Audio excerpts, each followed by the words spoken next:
Okay, I'm gonna get started on the block in phase of the pear painting here.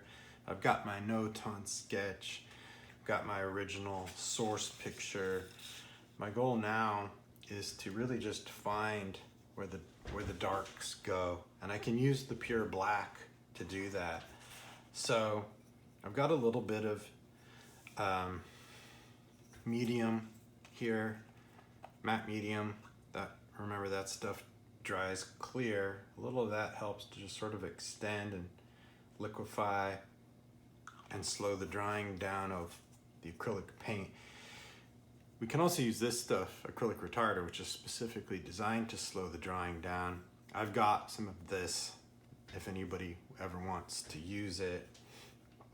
And I like to also just dip a little into water when I begin. I want to keep it fairly flat and fairly lean, the paint. I don't want to get too thick with it. And I'm going straight for the dark parts first. Don't have to be too perfect about it. My black, I just made up some more black. It's a little on the green side. I could probably add a little bit of red to it to neutralize it a bit, but that's all right. I'll go with what I've got here. And I'm just using the pure color now to block in those darks. And even on the table surface here, you can see that it's pretty dark. I didn't actually draw that part in. I probably should have, but that's all right. And that just sort of passes into the other pair here on the left. This pair on the left is a bit lighter, so maybe I don't end up covering too much of it. And then obviously that middle back pair is quite dark. I'm using my medium brush for this because I'm working on a slightly smaller canvas, but I think you could work with a large brush as long as possible when you start a painting, and that'll just get you out of the habit of getting too involved with the detail. Here's a situation where I actually could go in with a smaller brush to maybe just cut into this section here. But again, passages, that's when these dark areas just sort of bleed into and out of each other. The no-tone sketch will help to reinforce that.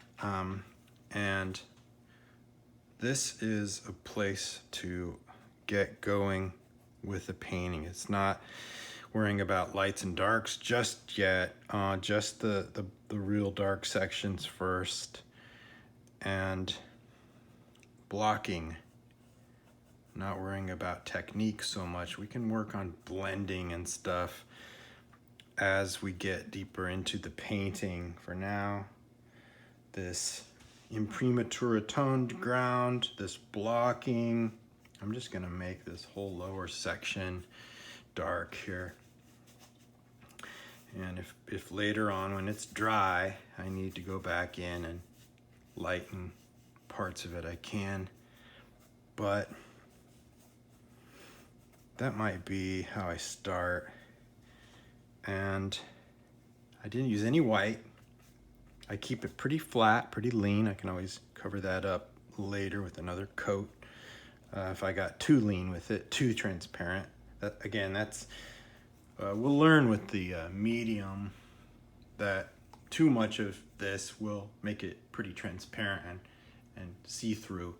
We don't want we don't want that to happen a lot, but I always do like to add a little water, little medium, and block. And I don't need to be super detailed or specific about stuff yet. Just where are those dark shapes? And I squint my eyes a lot too.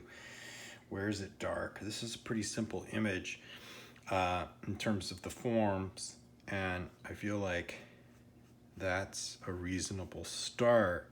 And then later on, I can start looking at different values, shades, where the medium grays, the background can be, another layer can be put on the background, but that's when we start adding the white into the black. That comes later. This is the block in, and depending on the subject matter, It may go fast, it may take a while, but that's kind of where you want to start.